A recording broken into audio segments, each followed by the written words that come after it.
안녕하세요. 호랑이 굴에 다녀온 여자입니다. 옛말에 호랑이 굴에 들어가도 정신만 차리면 살아나온다는 말이 있죠. 자식 키우면서 별일 다 했었지만 내 평생 이런 일은 처음이라서 사형까지 보내게 됐습니다. 그리고 사기라는 게 정말 멍청해서 당하는 게 아닌 것 같아요. 작정하고 덤비면 멀쩡한 사람도 바보 만드는 사기꾼들 수법이었죠. 피도 눈물도 없던 놈들 눈에 딱 걸린 사람이 하필이면 소중한 제 딸이었습니다. 딸은 정말 제 눈에 넣어도 아프지 않을 제 목숨 같던 딸이었어요. 허망하게 자식을 잃어본 아픔이 있었기 때문에 가슴이 철렁했습니다.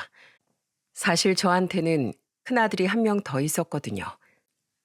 그 아들은 정말 효심 깊고 우애까지 깊던 정 많은 아들이었답니다. 워낙 공부를 잘했던 아들은 누가 시키지 않아도 늦은 시간까지 시험 공부를 했었어요. 늦은 시간까지 공부하는 아들을 위해 간식 준비를 해주는 게 참 행복했죠. 제가 간식을 챙겨주면 아들은 놀란 목소리로 자리에서 일어나 말했습니다. 이 시간까지 안 주무셨어요? 벌써 12시예요. 네가 안 자는데 내가 어떻게 자. 출출할 텐데 이거라도 좀 먹어가면서 해. 네, 엄마. 근데 앞으로는 간식 안 챙겨주셔도 괜찮아요. 제가 좋아서 하는 공부인데요. 무슨 일이든지 배가 든든해야 일을 하지. 내 걱정 말고 어서 먹어. 그 당시 아들이 고등학교 3학년이었는데 한창 수능 시험을 준비하느라 늦은 시간까지 공부했습니다. 누가 시키지 않아도 알아서 공부하는 아들이 당연히 기특하지 않겠습니까? 저는 아들 공부하는 모습만 봐도 배가 부른 것 같았어요.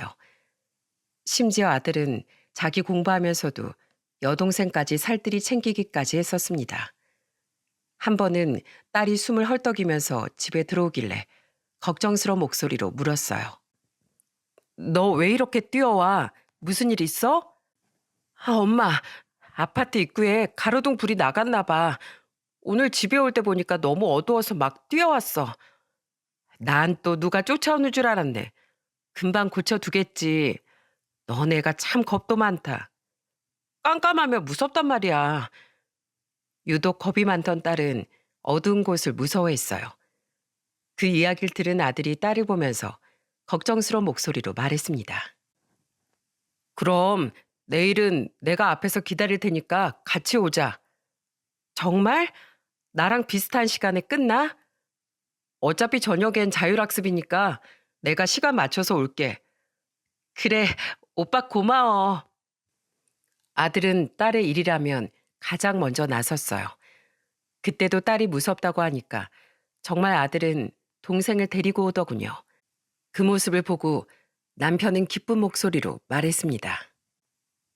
우리 집 자식들은 우애가 깊어서 내가 아주 든든하다. 앞으로도 그렇게 서로 위하면서 지내. 남편의 말처럼 저는 자식들끼리 사이가 좋으니까 든든했어요. 삶을 살아가는 데 있어 피부치만큼 든든한 존재가 또 있겠습니까? 험한 세상에서 서로에게 든든한 존재가 돼주기를 바랬습니다.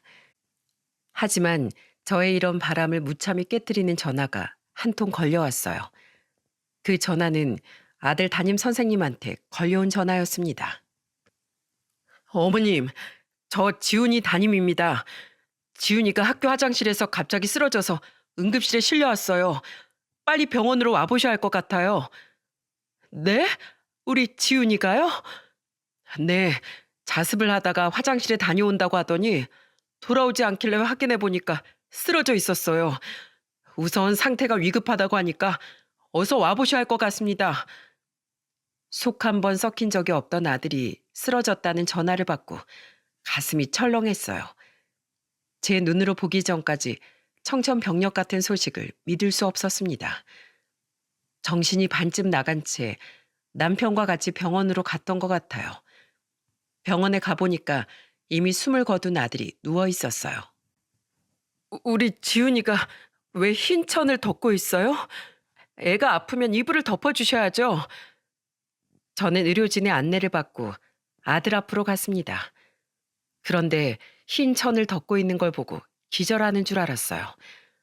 의사를 붙들고 숨이 넘어갈 듯한 목소리로 빌었습니다. 제발 살려주세요. 우리 아들 이렇게 가면 안 돼요. 빨리요. 죄송합니다. 병원에 도착했을 때 이미 심폐소생술도 어려웠던 상태였습니다. 그럴 리가 없어요. 나한테 한마디 말도 없이 우리 아들이 그럴 리가 없다고요. 집 앞을 나가도 꼭 나한테 말하고 나가던 애였어요. 이렇게 부모만 두고 말 없이 떠날 리가 없다니까요. 의사한테 애원하면서 울던 저는 몸에 힘이 풀리면서 그 자리에 주저앉았습니다. 남편은 그런 저를 부축하면서 힘겹게 말했습니다. 여보, 진정해. 정신 차려야지. 이럴 때일수록 우리가 정신을 차려야지. 내가 우리 지훈이 없이 어떻게 살아. 내 손으로 먹이고 입히던 내 새끼 먼저 보내놓고 이제 어떻게 살아. 아이고, 지훈아. 일어나봐. 엄마야. 너 대학 가면 하고 싶은 거 많다고 했잖아. 이제 조금만 있으면 시험 보고 대학 갈 수 있는데 왜 여기 누워 있는 거야? 어서 일어나야지. 엄마랑 집에 가자. 어서 일어나. 가슴이 찢어진다는 기분이 이런 건가 싶을 정도로 허망했습니다. 내 배 아파서 자식을 낳을 때보다 더 큰 고통이 느껴졌어요. 하염없이 울던 저는 결국 그 자리에서 실신까지 할 정도였어요. 정신을 차렸을 때 아들의 빈소가 마련됐는데 도저히 믿기지가 않았습니다.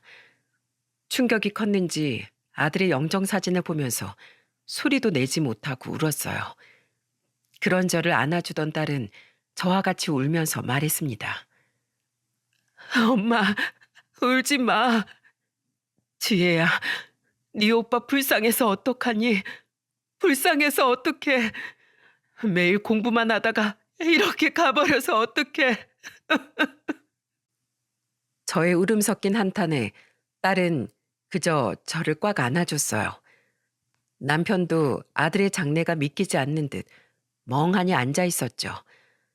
갑자기 가족을 잃은 충격에 모두가 슬픔에 잠겨 있었어요. 그렇게 하루아침에 아들을 가슴에 먼저 묻게 된 겁니다. 정신없이 아들의 장례가 끝난 뒤 저는 한동안 편히 밥 한 끼를 먹을 수가 없었어요. 그런 저를 보고 남편이 걱정스럽게 말하더군요. 이렇게 아무것도 안 먹으면 어떡해. 뭐라도 먹어야지. 밥이 모래알 씹는 것 같아. 먹고 싶지 않아. 나 좀 그냥 내버려둬. 식음 전폐하고 누워만 있는 저를 남편이 많이 걱정했어요. 그런데 그때 제가 며칠째 아무것도 못 먹으니까 딸이 직접 죽을 끓여다 주면서 말했습니다. 내가 죽 좀 끓여왔어. 엄마, 죽이라도 좀 먹자. 어? 지혜야, 엄마 정말 아무것도 삼킬 수가 없어. 아들 먼저 보낸 죄인이야. 다 내 잘못이야. 엄마가 왜 죄인이야?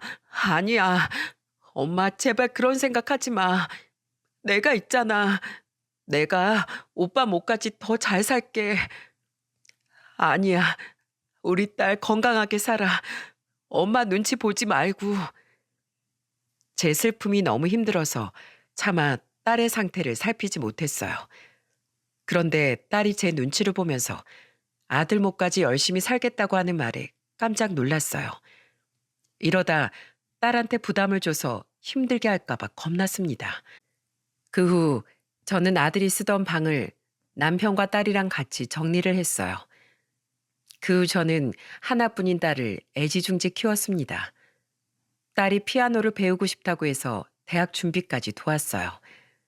그리고 딸이 학교가 끝날 시간이 되면 아예 학교 앞으로 딸을 데리러 갔었습니다. 딸은 그런 저를 보면서 미안한 목소리로 말했어요. 엄마, 이렇게 매일같이 학교 앞으로 안 와도 괜찮아. 아니야. 엄마가 우리 딸 빨리 보고 싶어서 오는 거야. 그래. 그게 엄마 마음 편하게 하는 방법이면 그렇게 해. 딸이 고등학교 3학년이 됐을 때 저는 늘 딸을 데리러 다녔습니다. 집에서 가만히 딸을 기다리는 시간이 초조했거든요.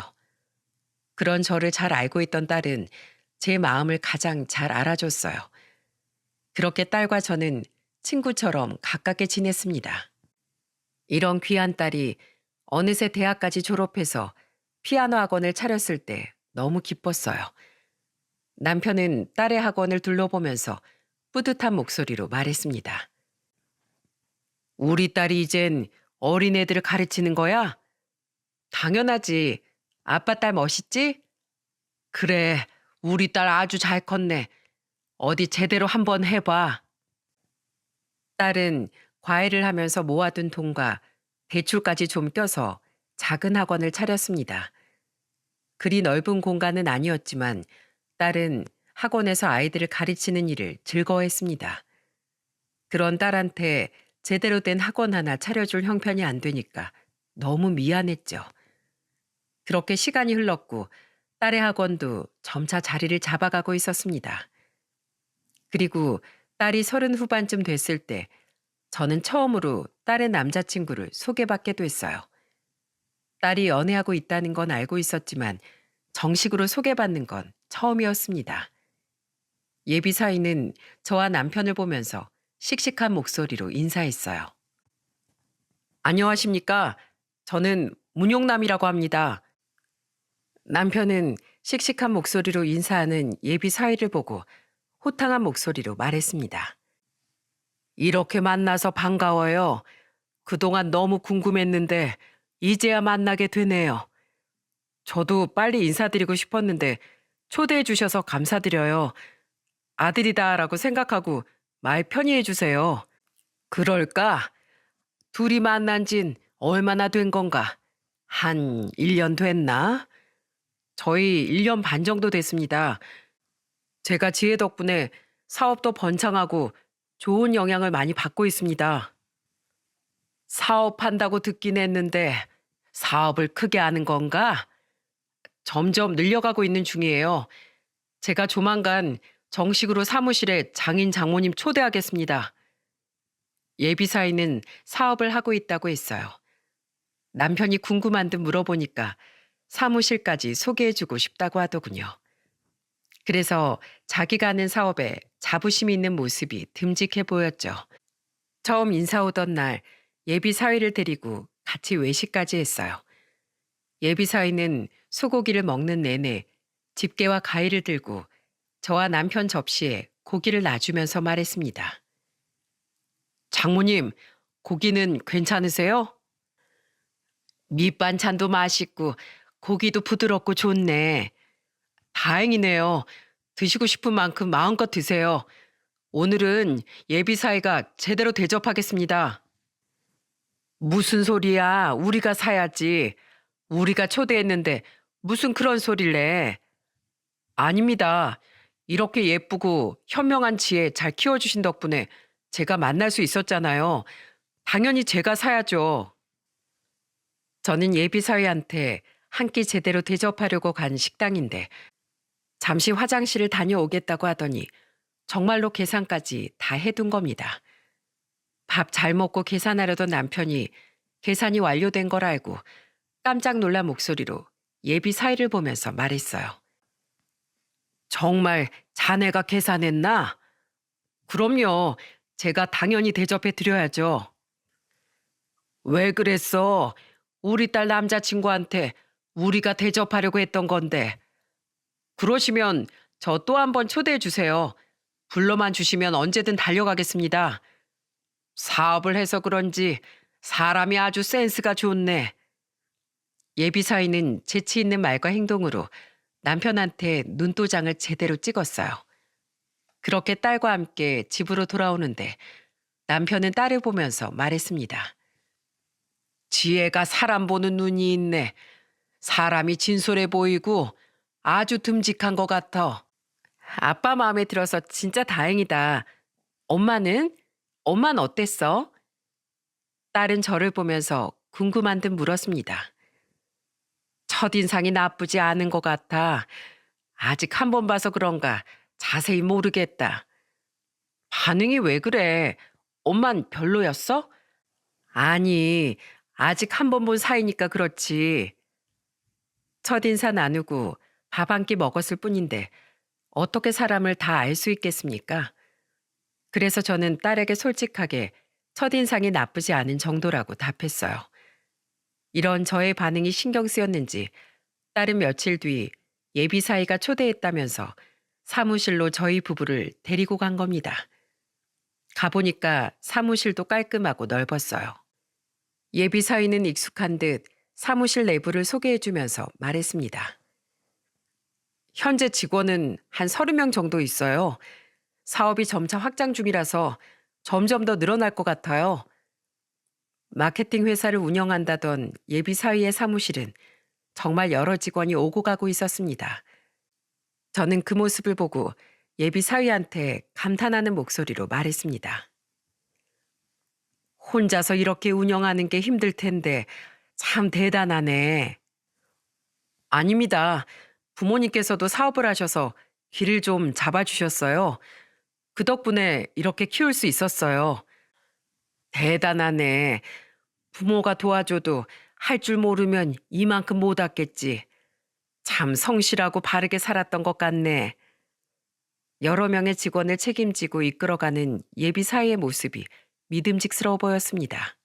예비 사위는 생활력 강하고 책임감 있는 모습이 돋보였어요. 그리고 저를 보고 진지한 목소리로 이런 말까지 했습니다. 장모님, 지혜 행복하게 해줄 자신 있습니다. 지혜가 피아노 학원도 더 잘 운영할 수 있게 제가 적극 지원해 줄 거예요. 평생 지혜가 좋아하는 일만 하면서 살 수 있게 할 겁니다. 믿어주세요. 자네가 그렇게 말 안 해도 우리 지혜 지금도 잘하고 있어. 그러니까 옆에서 지치지 않게 응원해줘. 외롭지 않게 옆에서 잘 지켜줘. 네, 장모님 믿어주세요. 예비사이가 정말 우렁찬 목소리로 딸을 행복하게 해주겠다고 하는 말이 그저 고마웠습니다. 양가의 결혼 허락을 받은 딸과 예비사이는 결혼 준비를 시작하게 된 겁니다. 심지어 예비사이는 결혼 준비에 대해 논의할 게 있다면서 집으로 찾아왔어요. 현재 제가 살고 있는 빌라가 굉장히 고급 빌라예요. 이미 가정 가구도 다 있기 때문에 지혜는 따로 준비할 게 없을 것 같아요. 그 말에 저는 깜짝 놀라서 말했죠. 그래도 그렇지. 어떻게 빈손으로 딸 시집 보내. 정말 신경 안 쓰셔도 돼요. 저희 부모님도 다 아시고요. 제 차도 올해 초에 뽑은 새 차라서 저는 다 준비됐습니다. 지혜만 오면 완벽해요.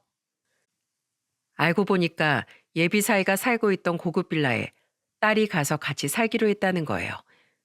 그래서 딸은 정말 집만 챙겨서 사이가 살던 집으로 갔습니다. 그리고 수많은 하객의 축복 속에 행복한 결혼식까지 올렸습니다. 그렇게 듬직한 사이가 생긴 저와 남편은 이제야 큰 숙제를 하나 끝낸 기분이었어요. 하지만 자식 둔 부모는 마음 내려놓을 일이 없다고 하죠. 이제 다 끝났다 싶은 그때 일상을 뒤흔든 그 사건이 터진 겁니다. 저는 부자 사이가 딸을 정말 행복하게 해줄 거라고 믿었어요. 그런데 결혼 후 딸은 점점 변하기 시작했습니다. 한 번은 딸이 뜬금없이 짐을 한 보따리 들고 집에 찾아온 거예요. 저는 깜짝 놀라 딸을 보면서 물었습니다. 지혜야, 너 이게 다 뭐야? 그게 아는 언니가 사업을 시작했는데 잘 안 되는 것 같아서 대신 좀 팔아주려고. 뭐? 대신 팔아준다고? 아니, 대체 무슨 사업을 하길래 이런 걸 가져온 거야? 주방 세제는 뭐고 휴지들은 다 뭐야? 가게 하다가 망한 거야? 딸은 뜬금없이 생필품을 싸들고 와서 아는 언니를 돕고 있다고 하는 겁니다. 그런데 짐가방을 보니까 생필품이 가득 들어 있었죠. 제가 짐가방을 이리저리 보고 있자 딸은 제 손을 덥석 잡으면서 애원하듯 말했어요. 엄마, 이거 좀 사주면 안 될까? 너 지금 이거 다 나한테 팔려고 가져온 거야? 어, 그 언니가 사정이 너무 급하다고 해서 어쩔 수 없었어. 난 지난번에 이미 사서 아직 집에 물건이 그대로 있어. 그 언니가 대체 누군데? 네가 왜 이런 걸 대신 팔아주고 다녀? 엄마 제발 이거 받고 나 35만 원만 줘. 얘 좀 봐. 갑자기 와서 무슨 뚱딴지 같은 소리야. 진짜 그 언니가 사정이 급해서 그래. 나 피아노 학원 차렸을 때 내 일도 도와주던 언니라서 내가 외면할 수가 없어. 마트에서 사도 10만 원도 안 될 것 같은 양인데 딸은 35만 원이나 달라고 하는 겁니다. 정말 어이가 없었어요. 그래서 딸한테 단호한 목소리로 물었습니다. 진짜 아는 언니 거 파는 거 맞아? 그럼 진짜지. 내가 이런 게 어디서 나서 엄마한테 팔겠어. 이건 엄마 주고 가. 너 도와줬던 사람이라고 하니까 내가 눈 딱 감고 사는 거야. 그리고 이제 더는 돕겠다고 나서지 마. 급한 사람 도와주다 보면 한도 끝도 없어. 알겠어? 알겠어. 나 정말 다신 안 그럴게. 엄마, 진짜 고마워. 저는 딸한테 35만 원을 입금해 줬어요. 대체 어떤 지인이길래 저런 걸 팔고 다니게 하나 의아했죠. 찜찜하긴 했지만 워낙 마음이 약한 딸이라서 정말 지인을 돕고 있다고 생각했어요. 지금 생각해보면 이때라도 제가 제대로 파헤쳤어야 됐다는 생각이 드네요. 하지만 저는 첫 번째 정황을 놓쳐버렸고 그 후로도 딸의 낌새가 점점 수상해지기 시작했습니다. 그러다가 한 번은 딸한테 반찬을 가져다 주기로 약속했던 날이었어요. 전화를 걸었더니 신호음이 한참 울리더니 딸이 전화를 받길래 저는 의아한 목소리로 말을 꺼냈습니다. 주말에 뭐 하고 있었길래 전화 이렇게 늦게 받아? 내가 요리 좀 한다고 늦게 받았어. 그런데 왜? 왜긴 왜야. 너한테 일 있어야 전화해? 통 연락이 없길래 전화했지. 엄마, 근데 내가 지금 요리하고 있어서 좀 바빠. 누가 오기라도 해? 엄마가 가서 도와줄까? 아니야. 남편이랑 둘이 먹는 건데 오랜만에 내가 저녁 준비 좀 하려고. 엄마, 나 바쁘니까 좀 끊을게. 지혜야. 딸이 급하게 전화를 끊으려고 하길래 저는 이름을 불렀어요. 하지만 딸은 이미 전화를 끊었더군요. 집에 간다고 말하려 했는데 다시 전화를 걸어봐도 받지 않았어요. 그래서 저는 남편과 반찬을 좀 챙겨서 딸의 신혼집으로 출발했죠. 그런데 딸의 신혼집 앞에 도착하니까 들어가는 법을 모르겠더라고요. 그래서 딸한테 전화했더니 아예 전화기가 꺼져 있는 게 아니겠어요?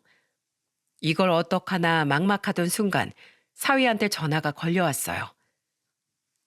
장모님, 지금 저희 신혼집 오신 거예요? 아, 오늘 내가 지혜한테 반찬 좀 가져다 준다고 했는데 통 연락이 안 되네. 자네 집에 있으면 여기 출입구로 좀 나와줄 수 있겠나? 말도 없이 막 오시면 어떡해요. 여긴 일반 아파트랑 달라서 미리 말을 해줘야 출입이 된다고요. 외부인이 쉽게 들어올 수가 없는 곳이에요. 뭐 그런 집이 다 있어. 그럼 자네만 내려와서 이걸 좀 가져가던지. 반찬은 됐어요. 저희 어차피 밥도 잘 안 해 먹어요.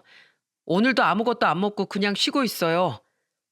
방금 지혜는 자네랑 같이 밥 먹으려고 요리하고 있다고 했는데 벌써 다 먹고 다 쉰다는 말이죠. 저 피곤하니까 이만 끊을게요. 사위는 황당한 소리를 하더니 황급히 전화를 끊어버렸어요. 딸과 사위의 말이 달라서 저는 당황스러웠죠. 그런데 옆에 있던 남편이 화를 내면서 말하는 겁니다. 지금 뭐 하자는 거야? 아무리 그래도 그렇지. 장인 장모가 왔는데 얼굴도 안 내밀어? 전화 걸어봐 당장. 남편은 잔뜩 화난 목소리로 역정을 냈어요. 그래서 사위한테 전화를 걸었죠. 하지만 사위는 끝내 전화를 받지 않았습니다. 답답했던 저는 딸한테 전화를 걸자 딸은 힘이 없는 목소리로 전화를 받았어요. 엄마, 지혜야, 너 목소리가 왜 그래? 어디 아파? 아니야. 나 청소하고 주방 정리하느라 힘들어서 그래. 너 진짜 무슨 일 있는 건 아니지? 문서방한테 전화해 보니까 너랑 밥 안 먹었다고 하던데. 아, 오늘 남편이 속이 안 좋다고 안 먹었어. 미안해, 엄마. 내가 엄마한테 오지 말라고 말한다는 걸 깜빡했어. 지혜야, 너 정말 괜찮은 거야? 어디 아픈 거 같은데. 나 진짜 괜찮아. 근데 엄마, 나 방금 두통약을 먹어서 조금 쉬어야겠어. 그래, 그럼 푹 자고 일어나서 전화해. 어, 엄마 미안해. 내가 입구 들어오는 비밀번호 문자로 남겨놓을게. 미안해. 저는 결국 딸의 전화를 그렇게 끊었습니다. 다 죽어가는 목소리로 전화를 받아서 뭘 더 물어볼 수가 없었어요. 남편은 그런 저를 보면서 한숨만 푹 쉬었죠. 사위와 딸이 결혼 한 달 만에 완전히 달라진 모습이 당황스러웠습니다. 답답한 마음에 둘이 사는 집이라도 들어가 보고 싶었지만 끝내 들어가 보지도 못했어요. 결국 남편과 저는 딸을 보지 못하고 집으로 돌아와야만 했죠. 남편은 저한테 걱정스러운 목소리로 물었어요. 둘이 싸운 거 아니야? 아까 지혜 목소리 어땠어? 머리가 아픈지 두통약 먹고 잔다고 했는데 내일 내가 피아노 학원으로 한번 가봐야겠어. 뭘 속 시원하게 알 수가 없네. 아유, 속 터져. 남편은 답답했는지 화를 내면서 방으로 들어가 버렸어요. 그리고 저는 다음 날 딸이 일하는 피아노 학원으로 갔습니다. 그런데 저는 딸의 피아노 학원에 도착했다가 깜짝 놀랐습니다. 피아노 소리가 울려야 할 학원 문이 굳게 닫혀 있는 거예요. 심지어 한동안 와보지도 않은 건지 문 앞에 광고 전단지가 쌓여 있었어요. 다급하게 딸과 사이한테 전화해봤지만 역시나 둘 다 전화를 받지 않았습니다. 이제 더는 안 되겠다 싶어서 무작정 사이 사무실로 찾아갔어요. 딸이 해외로 시집간 것도 아닌데 이 정도로 연락이 어려운 게 말이 됩니까? 그래서 택시를 타고 곧장 사위가 있는 사무실로 향했어요. 그런데 저는 사위의 사무실에서 일하고 있는 딸을 보고 기겁했습니다.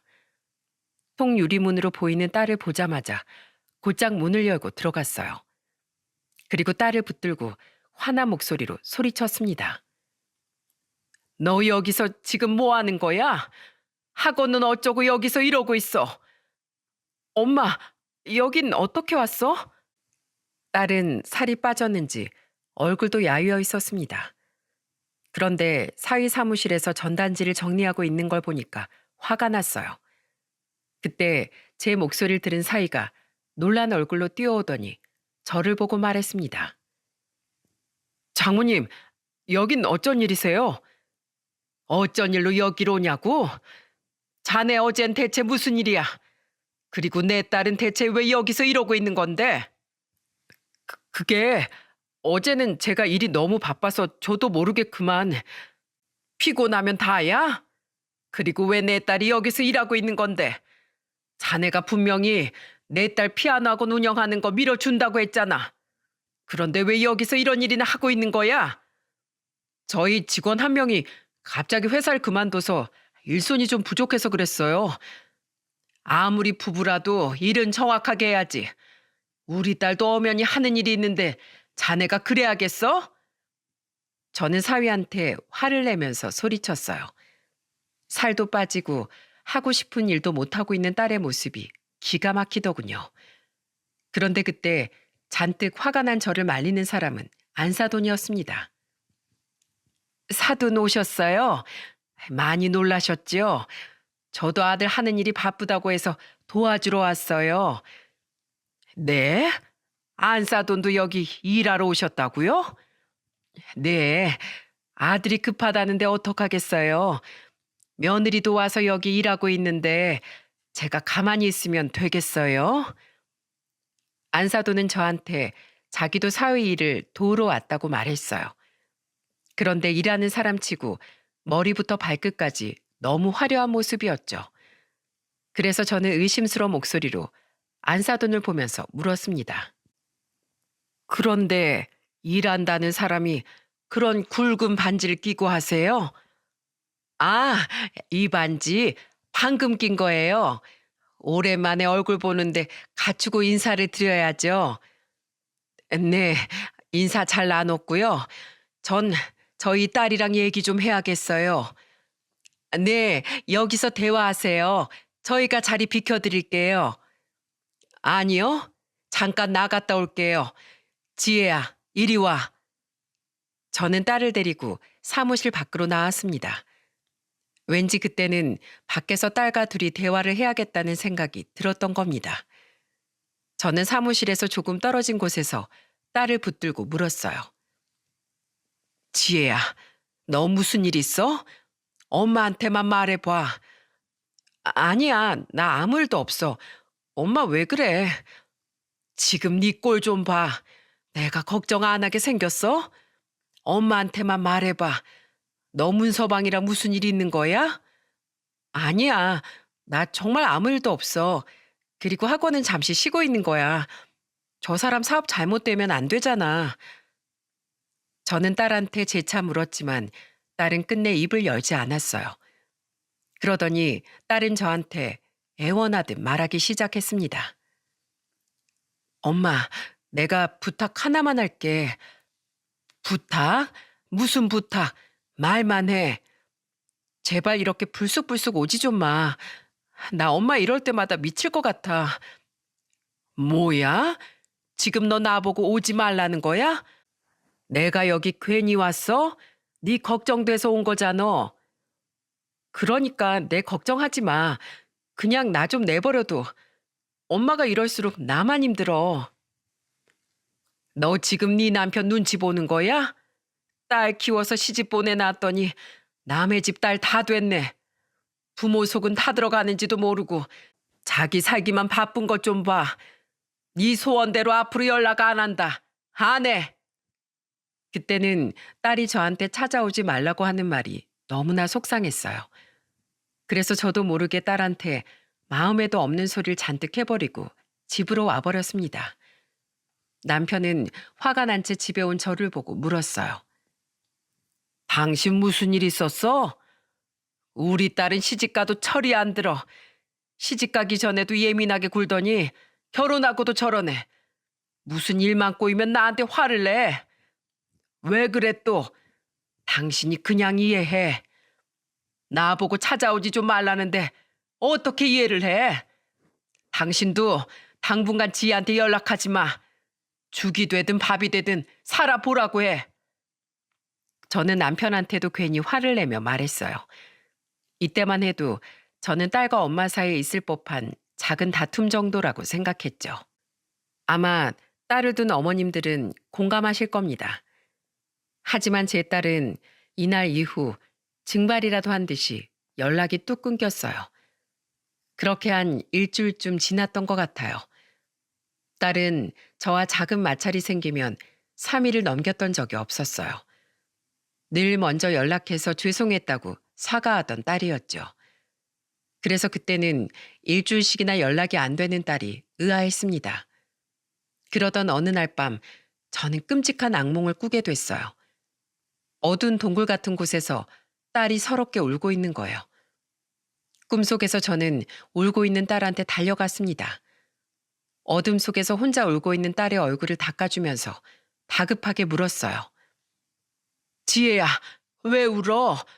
너 몸에 상처가 왜 이렇게 많아? 엄마, 살려줘. 엄마, 나 좀 제발 찾아줘. 딸은 저한테 살려달라면서 애원했습니다. 그런데 그 순간 누군가 제 손목을 탁 잡았어요. 바로 먼저 떠난 아들이었죠. 지훈이는 저를 똑바로 쳐다보더니 단호한 목소리로 말했습니다. 지혜는 이제 제가 데려갈게요. 엄마가 지혜를 찾아주지 않아서 저랑 가야 할 것 같아요. 안 된다, 지훈아. 아니야. 엄마가 지혜 찾을게. 지혜 데려가지 말어. 왜 그랬어요? 왜 지혜를 그냥 두신 건데요? 아니야. 아니야. 저는 그 순간 잠에서 확 깨버렸어요. 식은땀이 다 날 정도로 저는 꿈속을 한참 헤맸던 것 같습니다. 그런 저를 보고 남편은 놀란 목소리로 물었습니다. 당신 괜찮아? 악몽 꾼 거야? 아무래도 지혜가 이상해, 여보. 우리 지혜한테 가보자. 그때 지혜가 출입구 들어오는 비밀번호 문자로 보내준 문자 아직 남아있어. 당신 괜찮은 거야? 그래도 아침부터 신혼인 딸네 집 가는 건 아니지 않아? 지금 그게 문제가 아니야. 얼른 가봐야겠어. 내 눈으로 직접 봐야겠다고. 악몽을 꾼 저는 당장 딸이 잘 있는지 봐야 안심이 될 것 같았어요. 그래서 저는 곧장 딸의 집으로 향했죠. 떨리는 손으로 딸이 보내준 문자를 확인하고 입구로 들어갔습니다. 엘리베이터를 타고 올라가는 내내 저는 손이 떨려왔어요. 엘리베이터 문이 도착하자마자 저는 곧장 딸의 집 초인종을 눌렀죠. 그런데 아무리 눌러도 인기척이 없는 겁니다. 답답한 저는 현관문을 주먹으로 내리치면서 소리쳤어요. 지혜야, 엄마야, 문 좀 열어봐. 지혜야. 여보 왜 이래? 내가 전화라도 해볼게. 아무것도 모르는 남편은 휴대폰을 꺼냈습니다. 그런데 그때 옆집 문이 열리더니 옆집 여자가 저를 보고 놀란 목소리로 말했어요. 그 집 빈집인데 거기서 뭐 하세요? 빈집이라뇨? 여기 우리 딸 신혼집이에요. 그 신혼부부 급히 이사 갔는데요. 이사를 갔다고요? 어디로요? 그건 저도 모르죠. 어머님은 모르세요? 저는 옆집 여자의 말에 대답할 수가 없었습니다. 남편도 그제야 심각성을 깨닫고 저한테 불안한 목소리로 말했어요. 여보, 얘네들 전화를 안 받아. 진짜 무슨 일 있는 거 아니야? 안 되겠어. 우리 그 회사 찾아가 보자. 남편과 저는 급히 아파트를 나와서 사위 회사로 향했습니다. 가는 내내 저는 두 손을 모아서 아무 일도 없기를 기도했어요.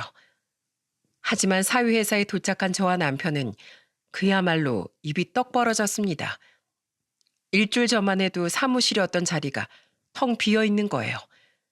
저는 놀란 목소리로 남편을 붙들고 물었습니다. 여보, 주소 잘못 찾아온 거 아니야? 여기 분명히 사무실이 있었잖아. 그러니까 여기가 맞는데. 아니, 대체 이게 무슨 일이야? 여보, 경찰 불러, 경찰, 빨리. 제 말에 남편은 경찰에 신고했어요. 신고를 받고 출동한 경찰은 저희가 하는 말을 듣더니 재차 확인하듯 물었습니다. 여기 사무실이 있었다는 말씀이시죠? 네, 맞아요. 분명히 여기 사이간의 사무실이 있었다고요. 우선 조사를 좀 더 해봐야 알겠지만 다단계가 의심스럽네요. 다단계요? 일주일 만에 사무실이 증발하듯 사라졌으면 그것밖에 없어요. 우선 조사해보고 연락드릴게요. 그럼 제 딸은요? 딸도 없어졌는데요. 걱정 마세요. 일단 사건 접수됐으니까 저희가 연락드릴게요. 그렇게 경찰은 조사를 해보겠다면서 가버렸어요. 그 순간 그대로 경찰만 믿고 기다릴 수 없었습니다. 저는 경찰에 신고한 후 흥신소에도 의뢰했어요. 딸이 사라졌는데 제가 가만히 기다릴 수가 없었죠. 그런데 여러분들 중에 누가 더 빨리 찾았는지 아시나요? 흥신소가 더 빨리 저희한테 연락을 줬습니다. 저희가 의뢰하고 며칠 지나지 않았는데 담당 직원한테 바로 연락이 온 겁니다. 그래도 연락을 기다리는 동안 애 같아서 잠도 오지 않았어요. 핸드폰만 끼고 연락만 애타게 기다렸죠. 그런데 며칠 만에 연락 온 흥신소 직원은 어이없다는 목소리로 말하기 시작했어요. 놀라지 말고 들으세요. 그 사위라는 사람 완전 꾼이에요, 꾼. 예? 꾼이요? 사위가 마케팅 회사를 한다고 했었다고 했죠? 네, 맞아요. 요즘에 마케팅 회사로 둔갑한 다단계가 많은데 그 사위라는 인간도 다단계 네트워크 마케팅을 하던 거였어요. 그게 뭔데요? 제가 우선 사위가 도망간 곳 찾았고 거기서 찍은 영상부터 보내드릴게요. 이거 완전히 가족들끼리 똘똘 뭉쳐서 하는 다단계예요. 저희 직원이 직접 잔입해서 몰래 찍은 영상이에요. 저는 직원의 말에 한 대 얻어맞은 것 같았습니다. 전화를 끊고 전달받은 영상을 확인해 보니 진짜 기가 막히더라고요. 그 영상에는 사위놈이 사람들을 모아놓고 제품 홍보와 회사 홍보를 하고 있었습니다. 여러분, 돈을 쉽게 많이 벌고 싶으시죠? 제가 오늘 여러분들에게 마지막 기회를 드리려고 이렇게 좋은 제품 가지고 왔습니다. 여러분들은 이 제품을 판매하시고 홍보를 많이 해주실수록 계급이 올라가게 될 거예요. 한 단계씩 올라갈수록 수당 금액도 상승합니다. 그리고 추가로 지인을 추천할 경우 추가 수당도 저희 두둑하게 반드시 챙겨드리겠습니다. 부자가 되고 싶으시다면 반드시 저를 믿으셔야 합니다. 그 영상을 보니까 정말 다단계 느낌이 확 났습니다. 영상을 보니까 사이 뒤에는 사돈 부부도 서 있었습니다. 알고 보니까 사람들을 끌어모아서 물건을 판 뒤에 또 다른 지인들까지 끌어오게 만드는 구조였어요. 그런데 그 영상 어디에도 딸이 보이지 않아서 저는 초조했습니다. 경찰과 한참을 달려간 끝에 사무실을 급습했어요. 경찰이 들이닥치자 그 자리에 있던 사람들이 모두 도망을 치기 시작했습니다. 저는 가장 먼저 사위놈을 찾았고 사위놈은 노트북을 챙겨서 달아나려다가 저한테 딱 걸리고 말았어요. 사위놈을 보고 경찰을 보면서 소리쳤습니다. 여기 있어요. 사기꾼 이 사람이에요. 저기 도망가는 아줌마 아저씨도 한패예요. 빨리요. 저와 남편이 소리치면서 말하니까 같이 온 경찰들이 재빨리 달려가 세 사람을 각자 붙들었습니다. 그 와중에도 사위놈은 억울하다는 듯 말했어요. 선량한 시민 이렇게 막 체포해도 됩니까? 예? 뚫린 입이라고 아무 말이나 하는 사위놈을 보고 화난 목소리로 소리쳤습니다. 뭐? 선량한 시민? 불법 회사 차려놓고 사기치는 놈이 선량한 시민? 내 딸 어디다 숨겼어? 내 딸 내놔. 몰라요. 나도 모른다고요. 사위놈은 모른다고 뻔뻔하게 소리쳤어요. 그때 경찰들과 남편은 그 건물을 구석구석 뒤지고 다녔죠. 딱 보니까 사위놈은 쉽게 입을 열지 않을 것 같았습니다. 그런데 그 순간 한 경찰이 소리쳤어요.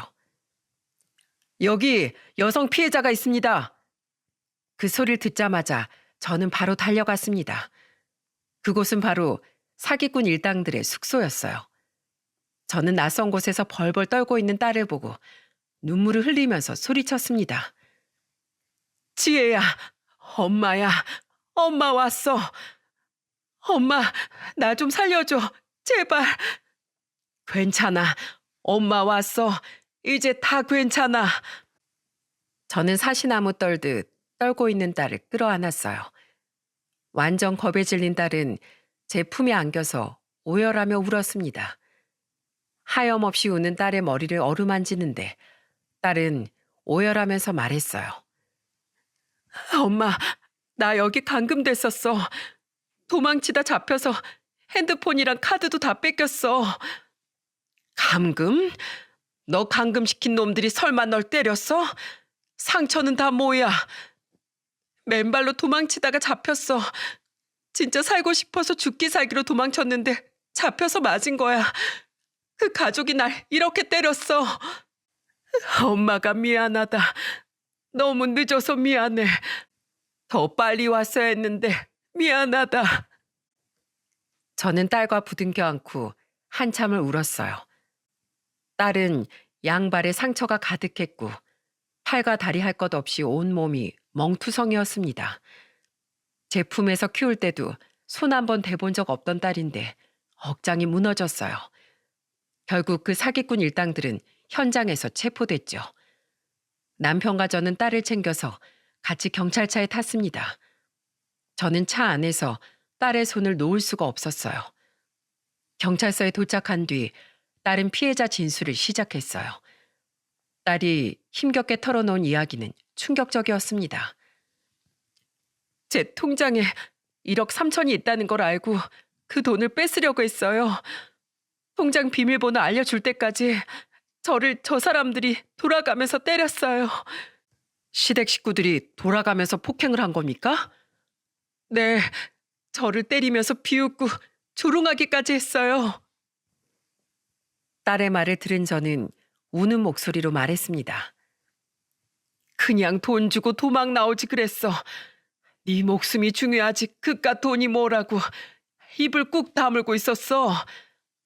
저런 사기꾼 놈들한테 내 돈 한 푼도 넘겨주기 싫었어. 내가 얼마나 피땀 흘려 모은 돈인데. 지혜야, 엄마는 네가 더 소중해. 제발 너부터 챙겨. 어렵게 딸을 구한 저는 가슴이 미어졌어요. 그래도 이렇게 딸을 구해낸 게 천만다행이라고 생각했습니다. 그런데 본격적인 조사가 이뤄지니까 사기꾼 가족 일당은 사기 전과만 다 합쳐도 무려 20범이 넘는 놈들이었어요. 저는 그 사실을 듣고 사이놈을 보면서 소리쳤습니다. 이런 쓰레기만도 못한 놈아. 네가 감히 내 딸을 농락해? 절대 가만 안 둘 거야. 선량한 사람들 등쳐먹고 잘 살 것 같아? 사람 잘못 골랐어. 난 지구 끝까지 쫓아가서 내 딸이 겪은 고통보다 더 큰 고통으로 복수할 거야. 정말 그때는 법이고 뭐고 다 제쳐두고 사기꾼 가족들 머리를 다 쥐어뜯어 놓고 싶었어요. 그래도 저는 미리 확보한 사기 증거들은 모두 경찰에 제출했습니다. 비겁한 방법이 아니라 정정당당하게 법의 심판을 받게 하고 싶었어요. 그 결과가 어떻게 됐는 줄 아십니까? 사이라는 놈은 징역 5년을 받았고 사이놈 부모란 것들도 비슷한 형량을 선고받게 된 겁니다. 그러니까 가족끼리 나란히 교도소에 수감된 거죠. 하지만 뉴스에 대서특필될 만큼 큰 금액은 아니라서 아마 뉴스로는 접하지 못하셨을 거예요. 하지만 돈이 크고 작고를 떠나서 이런 사기꾼이 판을 친다는 게 문제 아닙니까? 지금 제 딸은 정신적 피해가 커서 정신과 치료를 받기 시작했습니다. 다친 게 가슴 아프다가도 이렇게 내 딸을 다시 볼 수 있는 것만으로도 저는 하늘에 감사했어요. 만약 딸이 잘못됐다면 저는 더 이상 세상을 살 이유까지 잃게 됐을 거예요. 자식을 둘이나 앞세우고 어떤 부모가 제정신으로 살 수 있겠습니까? 그래도 마냥 애인 줄 알았던 딸은 강한 의지로 치료를 받고 있답니다. 벌써 6개월 정도가 흘렀는데 딸은 조금씩 예전 모습을 되찾아 가고 있어요. 꼭 이겨내서 다시 예전처럼 피아노를 치는 딸을 보고 싶네요. 그날 제 꿈에 나타난 아들은 저한테 딸이 위험하다는 걸 알려주고 싶었던 것 같습니다. 가족은 하늘에서 맺어준 인연이라고 하죠. 아무리 세상에 믿을 사람 없다고 해도 곁에 있는 가족들은 항상 든든하게 그 곁을 지켜줄 겁니다. 제가 이런 사연을 쓰게 된 것도 어려운 때일수록 가족 먼저 챙기길 바라는 마음에서 쓰게 됐어요. 내 자식은 내가 지킨다는 생각으로 호랑이 굴에 들어갔기 때문에 초인적인 힘이 나왔던 것 같습니다. 여러분들도 힘든 시기 가족들과 의지하면서 이겨내시길 바랄게요. 아무리 거친 세상이라고 해도 가족만큼은 따뜻한 품을 내어줄 겁니다. 여러분들의 가정에 평화가 깃들기를 바랄게요.